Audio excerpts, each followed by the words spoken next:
A weakness for teammate in the team fighting. That's also a possibility, having a sub though. But we know Dyrus has been many a champion in other games. So I know you're a bit of a fan of him. What kinds of heroes are you expecting him to play for teammate? Well, looking at his competitive background, Dyrus was known for more beefy heroes. You know, the equivalent of Heroes of the Storm would be kind of like that either main warrior or that Dahaka side soaking in an off lane. Very rarely would be that melee assassin-esque, but it was always in the close quarters, usually with higher health bars. Well, I have good news for you. You have completely nailed the kinds of heroes he was playing in the scrim that was televised that we heard a little bit about from June as well versus Tempo Storm. We saw a lot of Dahaka play, Leoric too, played a little bit of Varian even in that game.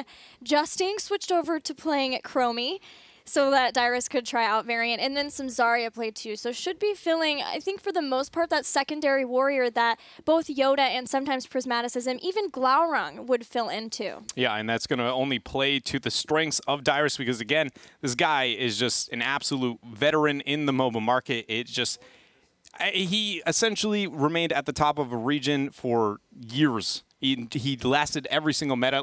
That's the most impressive thing for me watching him play today is, sadly, we only get a small sample of him. But if for instance, any participation into HGC, the guy withstands metas. There is no meta that he can learn whatever hero he is asked to learn, fill his role, and be successful. Through roster swap on roster swap, the only guy remaining a part of Team Solo Mid, in fact, was Dyrus. And Teammate was a good team, or is a good team for him to be a part of. Teammate is known to have incredible shot calling, consistent shot calling from Glaurung, so that allows Dyrus to focus on his own game.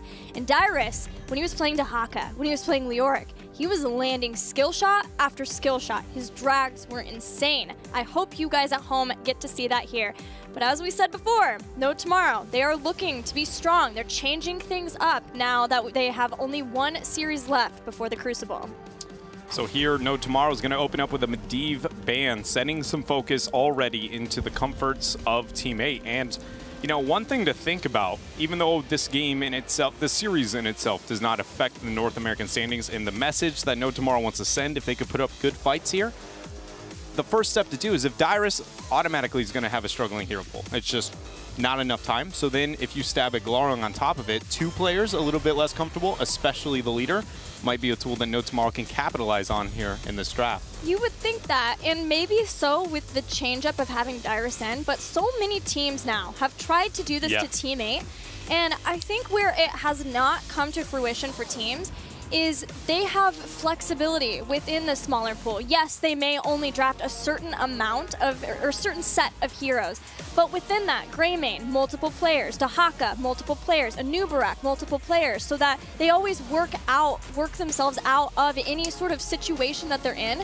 by having those core heroes that all work together in perfect synergy, which is what we know Teammate can do. And Teammate has also gotten significantly better at, rather than taking the heroes that we know Glaurung is successful on and always forcing them, they've also gotten a lot better at just kind of trying to play the map a bit more. And if it just doesn't work, if none of his heroes are going to thrive in that comp, rather than just being like, pick me the Zeratul, we're going in, we do see him to have a more realistic approach to the meta and just the competitive Heroes of the Storm scene. There's the Leoric you were talking about, probably going to be Dyrus on that hero here, and then Greymane, again, for Glaurung, can be picked up. No Tomorrow. It's going to respond with the Malfurion. Still need to find some backline. Cassia banned by Team 8, No Tomorrow, trying to play with her a lot versus Team Freedom last week. Unfortunately for them, it didn't work out, did not work to plan for them for the most part, and that is what put them in the Crucible situation, not being able to win that series versus Freedom. I wondered if their hint toward not wanting to play team fighting would even mean that they were going to shift away from Cassia and try to play to the map a bit more, but it's hard to tell, and Teammate just don't want to have to even deal with her this game. Yeah, it is an interesting dynamic in play here when it comes to this draft. No Tomorrow, 10 seconds away from identifying their second pick in this rotation. Again, a backliner is going to be the main focus that they would like to pick up. They're going to stick to that global, get themselves a Falstad.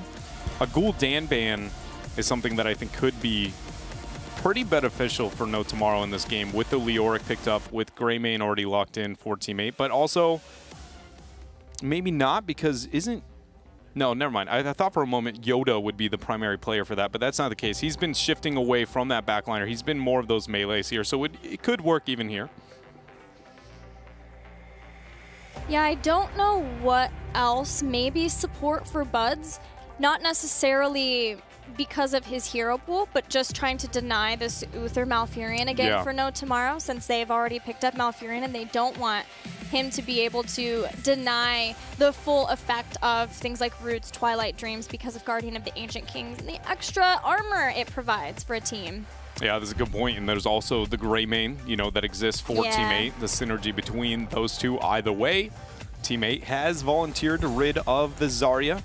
Not want to deal with those shielders. There's the Uther you were talking about. So does Team 8 actually want to pick up that Gul'dan? It's got a lot of shrine control. Typically works very well with Leoric for those long sustaining fights. Suddenly everybody gets poked down really low, and Leoric comes back from the dead to make sure he is the finisher of that fight.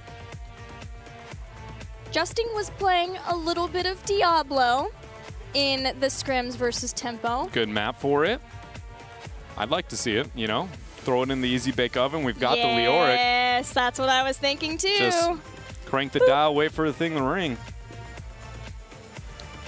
I'd be ready for it. Either way, is there anything else here? With the Uther removed, double support is an option on Infernal Shrines, but with the Leoric picked up, that would either be a double warrior, double support forced, if that was what Team 8 wanted to try and make happen. And with so much emphasis already onto supports, it's unlikely. Any chance that Buds wants to play Ariel? No. Rhaegar Chromie, so leaving Justin's hero till the end. I wondered, with Leoric, the synergy you have with Detainment, Strike, and Entomb, if that was a possibility. Yeah. But Buds instead wanting to make sure he has a cleanse for the stun locks and roots that Malfurion has. Also, some shrine clear because of his lightning shield. And again, Chromie. This is just... It's Team 8. Team 8 almost... seems like they approach drafting of just like, we have our idea of all of these very important heroes. Yeah. We'll figure out who plays them later. And they did, I guess they did talk about that somewhat with us too. I think that is a really healthy idea in scrims, especially. I personally feel like every scrim you should go into, it shouldn't be, can my team play this? It should always be, what is the best? And then we learn to play it, right? That is the intent of scrims. In tournaments, a little bit different. You know, I like teammates' approach to it. It's honestly a rare one to see those interflexing with only specific heroes between multiple players. It's not very common that you see that. And I think it's a healthy approach. No Tomorrow going, wow, extremely offensive now with their rotation. Genji, Kerrigan with that Anubarak, and there is the last pick, Diablo. This draft just went from... normal, to just, what? That was, yeah, it got really fast there with that rotation of No Tomorrow, the Kerrigan and the Genji. No Tomorrow started the HGC with double melee assassin comps. They played Alarak and Kerrigan. It has always been a possibility for No Tomorrow. Now they have Genji, Kerrigan again. They say they're not going to be as focused on team fighting, but it does seem like, at least here for Game 1 on Infernal Shrines, we're sticking to it. Yeah, they do have a global advantage, so, you know, there is some option of opting into all-inning on the macro game here for No Tomorrow, but I agree with you. The Kerrigan kind of makes that really unlikely. It does provide a reasonable amount of split pressure here for No Tomorrow's composition, as in there is a solid shrine control only requiring one hero and solid global for that side soak. But Teammates' draft isn't one that I naturally would be sold on, but that last two double squishy melee assassins, No Tomorrow pretty much just all in on the hyper aggression death ball, to where I feel like Glorong and the rest of Team 8 is going to be very comfortable dealing with it. Yeah, Kerrigan does not have the normal kind of support that you would want for a Kerrigan pick. There's no Divine Shield. There's not even a Sanctification to help her make sure that she can build up her own shields while sitting on the point. So that changes how what I presume to be Talking Trees will have to play Kerrigan in this game. I see a lot of this game going down to No Tomorrow's going to look to try and force a fight. And then immediately the APOC or Lightning Breath, depending on what we see, Diablo will respond in some way. And as long as that target is saved, the fight just snowballs against No Tomorrow. But if that target does not go down, they can quickly escalate that into staggered death upon staggered death. I think Teammate will be restrained enough to never let those staggered deaths happen, but one pick is all it takes for a Shrine when you have a Kerrigan. And maybe that'll be enough, especially in the early game before things like timeout come into play. We are ready for this game. Let's head into Teammate versus No Tomorrow. Game 1 on Shrines.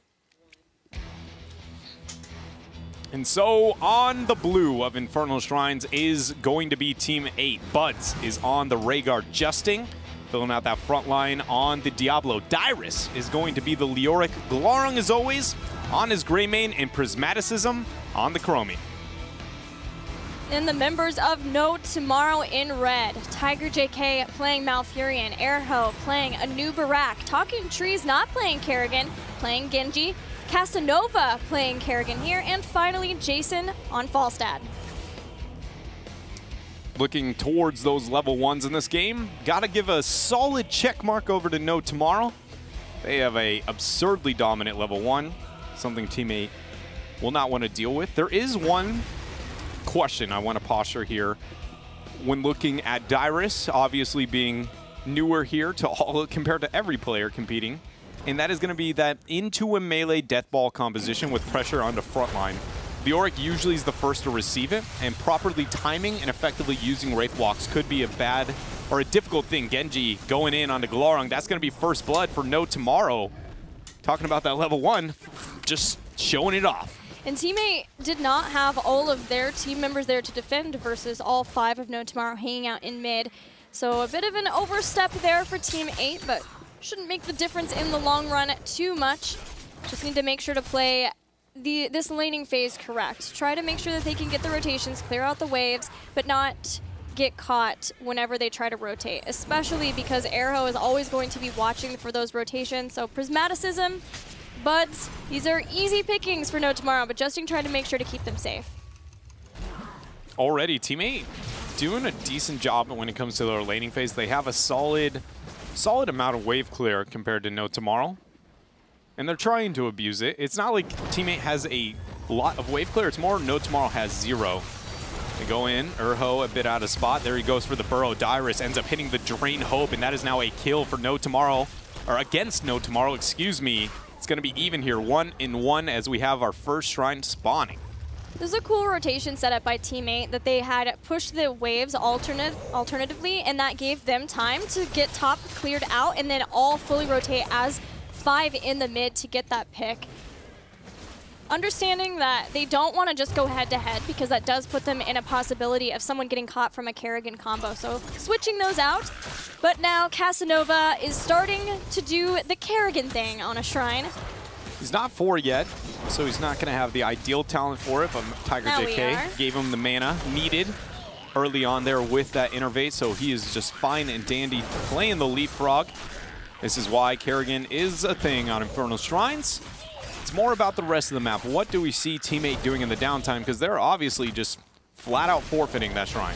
They're playing more for the late game, it seems, at least for a different spike. But this is a pick. Wraith Walk for Dyrus. Yes, does not have Hardened Bones, so didn't take less damage from that.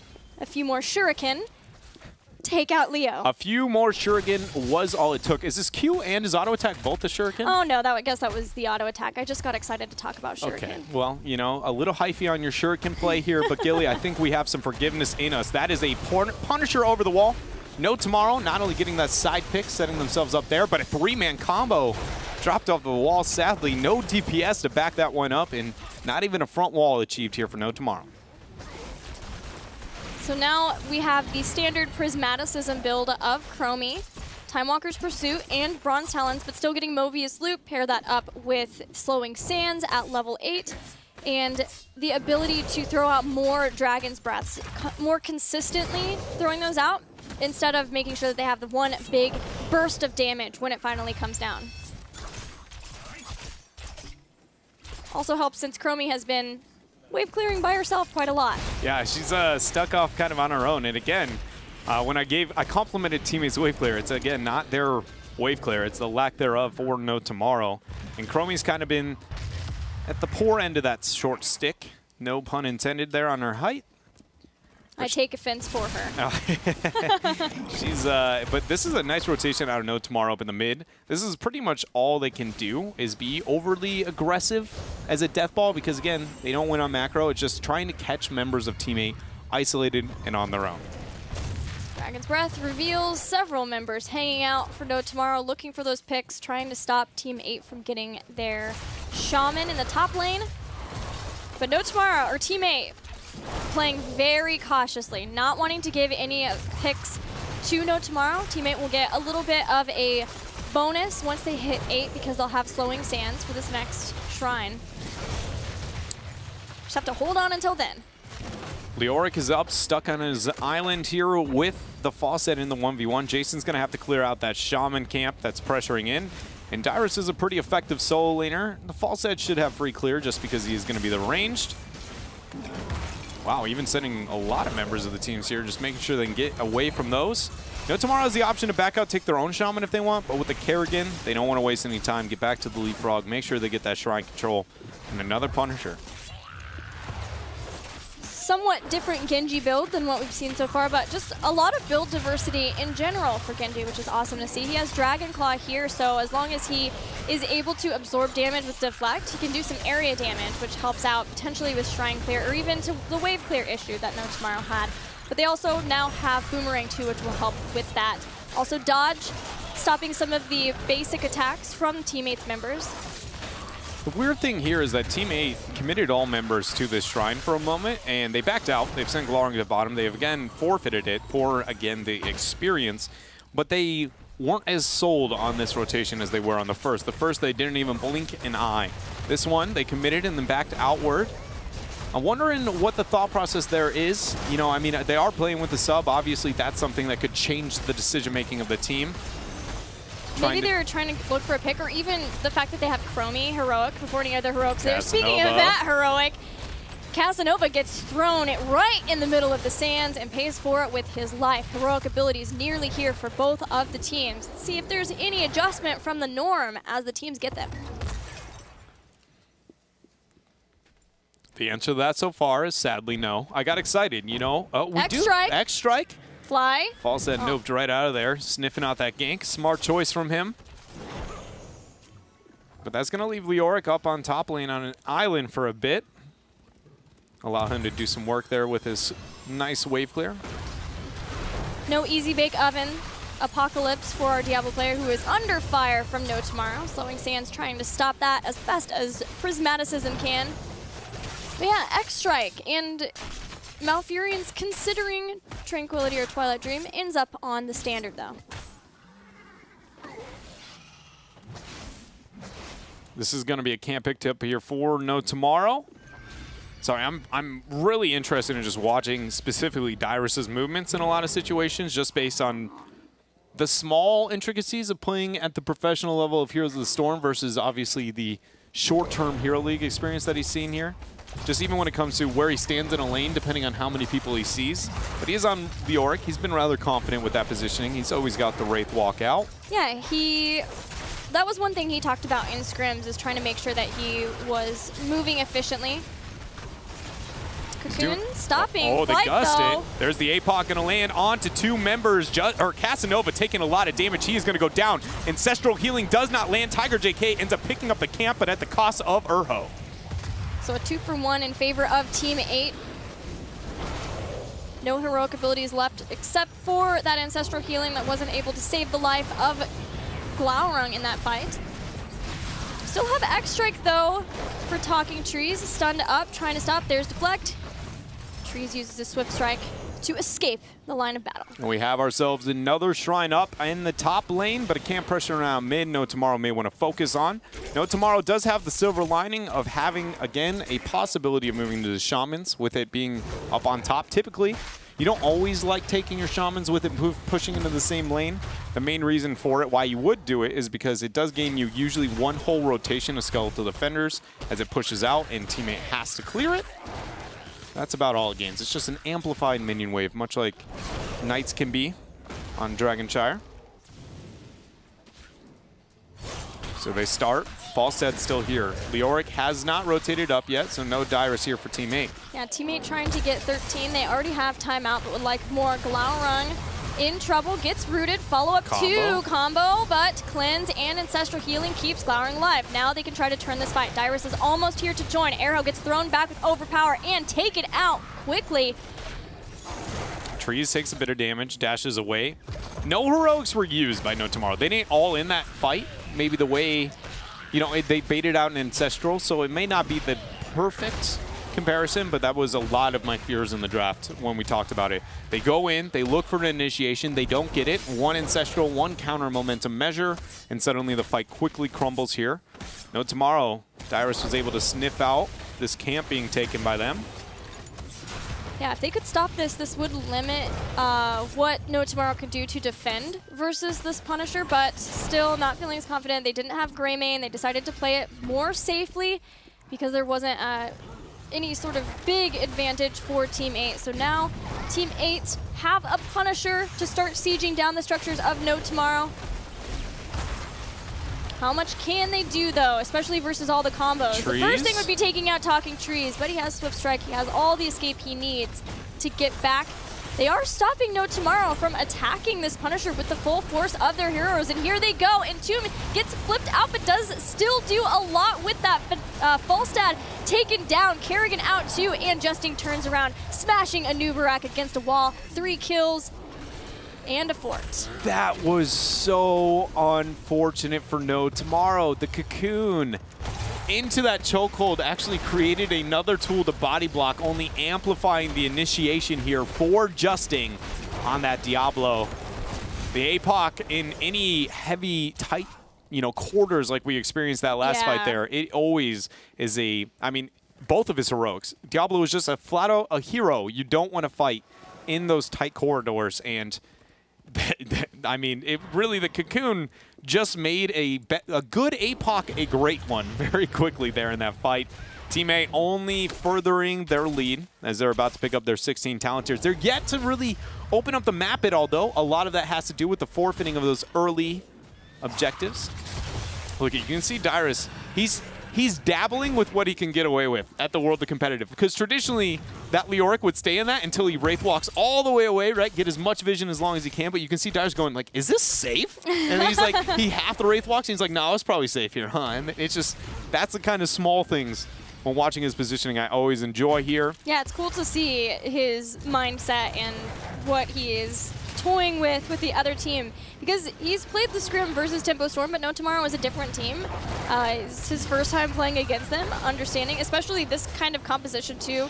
Well, I think the biggest thing here, I mean, I don't know this for sure, but being a dude who has watched a lot of, you know, games of Dyrus in the past and, you know, knowing his background, I feel like the biggest thing for me that I'd be looking at, hold on a minute here, Dyrus coming down to join this fight. Looking for an Entomb. Doesn't pull the trigger, at least not yet. Well, Falstead's still getting that side soak.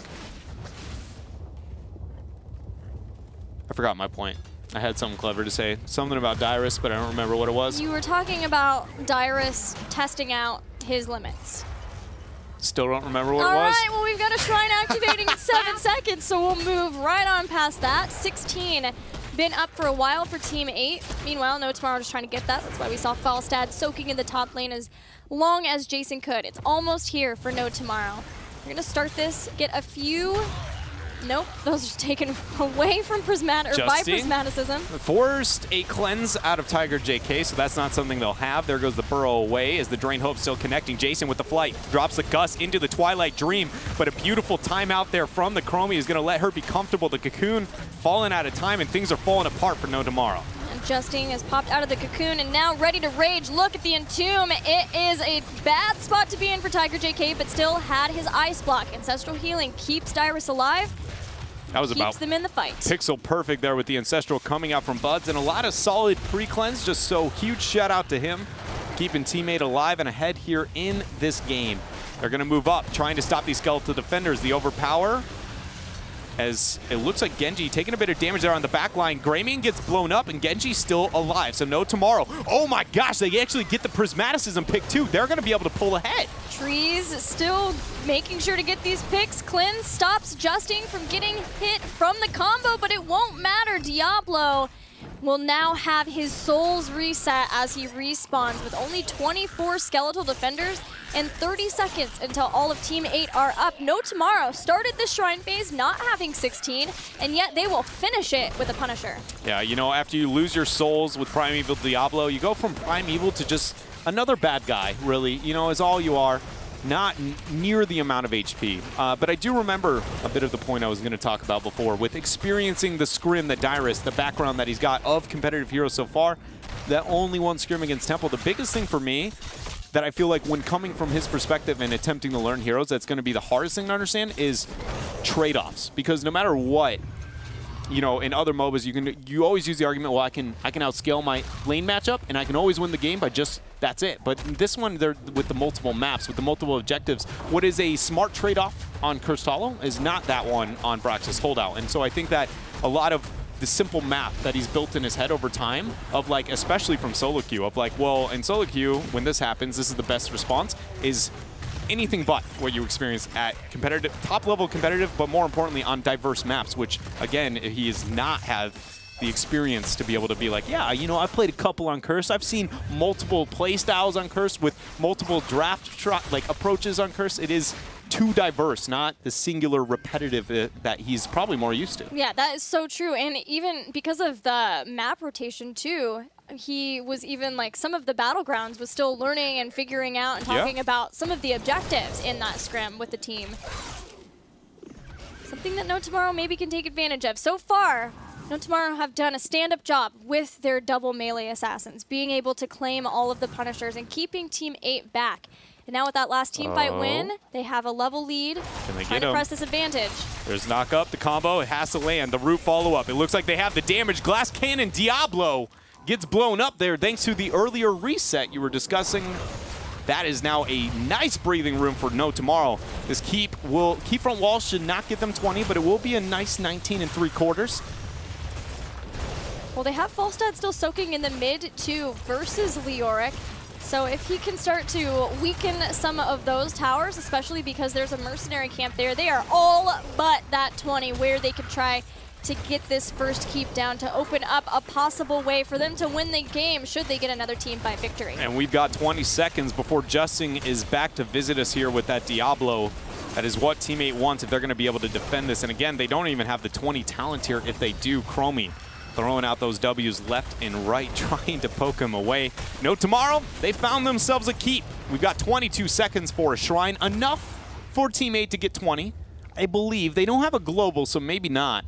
But either way, this is what was a very good game here for Team 8, and what was in control is no longer No Tomorrow. One fight was all it took. No Tomorrow even was looking to see if they could catch some of Team 8 rotating around. They will catch them here at the Shaman. Nice and pale start from Airho. Nice pin against the wall. They blow him up. They just one-shot him. Apoc's going to drop. The combo pulls them in. Oh, the X strike on top of it all. Dyrus gets the Ancestral Justin, keeping himself alive, pinning somebody else against that wall. Casanova goes in for the kill, but that is a 1 for 4. Justin just straight wrecked No Tomorrow in that fight. Yeah, that is what happens when you are fully stacked, my friends, with devastating charge at 13. A noob's health bar, gone, obliterated, super deleted. He also had the Drain Hope on top of him. Look at that. So you get the spike from Dyrus, the double stun, and they're already down to man. Twilight Dream hits 4, the combo hits 3, but they're already so weak, it just didn't even matter. That was just absurd. And the fact that Justin kept himself alive throughout the entire engagement, Casa went back. At least he got one pick, because that was 5 for 3. We would be seeing possibly a multiple keep, could be even game. Casa dove to oblivion right toward the Chromie. It was whoever could get there first, and that just happened to be a Sandblast that caught there first.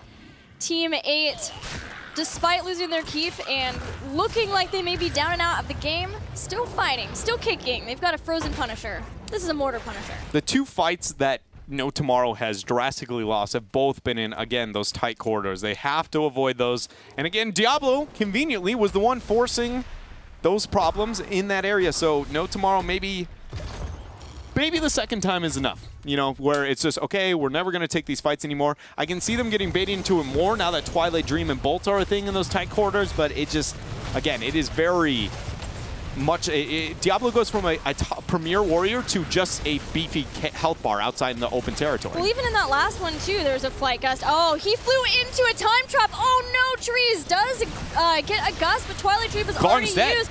They got Glarung already. Prismaticum got Ancestral from Buds at last second. Somehow they stay alive, but nobody on No Tomorrow is dead yet. They're still going. Tiger JK getting drained by Dyrus. I don't know if he actually has that ice block remaining, but he kept himself up. The keep will fall. Maybe not even. Getting baited away. No way. No Tomorrow. Held on to the keep. They got a kill. No, what? Falstad just flew behind 4 people and landed on a time trap. And he's not only did he survive, the crazy thing is the fact that they were able to get a pick on Glarung. Yeah. Twilight Dream coming in handy. No Tomorrow and Team 8. This game is so back and forth, which is awesome to see for No Tomorrow. They're going to be able to paint the map red here. The top keep will not fall. There is no incentive, and now that the Shaman camp has been removed, there's really no way that Team 8, you know, gets that cheeky backdoor on a keep. They are one of the few teams that seems to really enjoy that approach to a map. You know, anytime they're like, look at the top keep, we can backdoor it. Especially since they have a Leo. Yeah, Leoric might be the best to do that, but again, that takes a lot of game sense, something that might not feel comfortable doing for Dyrus. Looking at level 20 talents, Lord of Terror for Diablo. It's going to help him be even tankier, sitting and tanking a lot of the damage that No Tomorrow has been throwing out. Spectral Leech is the big deal for Leoric as well. Over on the other side, Deflect build again, and that is it is completed. So Zanjin now allowing Deflect to do not only more damage with Reflect at 16, but it'll hit all of the nearby heroes. So again, the area damage that No Tomorrow has put out is obviously very good. They have that X Strike, they have Maelstrom with Kerrigan. It's just if they can survive, they really need to be able to blow someone up fast. Again, like with Twilight Dream. Shrine up here in 22 seconds. Team 8 has not made any gesture towards it because that's so much pressure with these camps that No Tomorrow has been able to pick up. But Kerrigan conveniently is going to set a timer here for Team 8 on this altar, or on the shrine, and the fact that is going to a keepless lane into, if Team 8 even manages to survive this, what would be a enforced lane on the side of No Tomorrow. This is it. A lot of it comes down to this altar and the remaining seconds afterwards. Yeah, and with how many skeletal defenders have already been picked up, Team 8's going to have to get in and get a fight. 20-0. It looks like it's going to be a back and tap for No Tomorrow. 2 members went top and 3 went bottom. So this split, look at Dyrus has already moved out to actually split them. This is terrible for No Tomorrow to approach this team fight. Oh, they don't try and force it.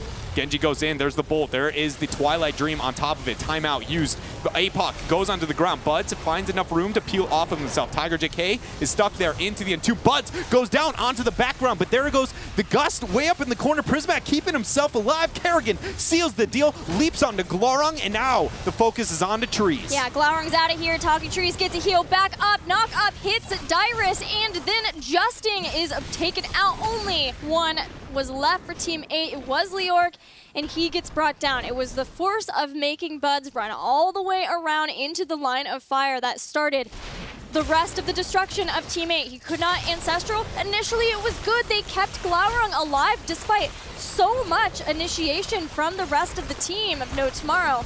But in the end, No Tomorrow will take out Team 8 in game number 1. Valiantly fought here for Team 8. Again, it is with a sub and a pretty big, disadvantage, but it's still well fought for No Tomorrow. At the very end here, taking game number 1 on Infernal Shrines. With a composition that is a throwback for No Tomorrow. It's a little bit new. They brought in the Genji, but a little bit of the old too, that they were able to have this double melee assassin play that worked out for them. Yeah, it was I was awesome to see that style of play from, you know, even Team 8. The fact that Justin was able to be such a terror on Diablo, even though we haven't seen Justin play Diablo, at least not as frequently as he had in the past for a long while. So it was a cool game to see. I'm excited.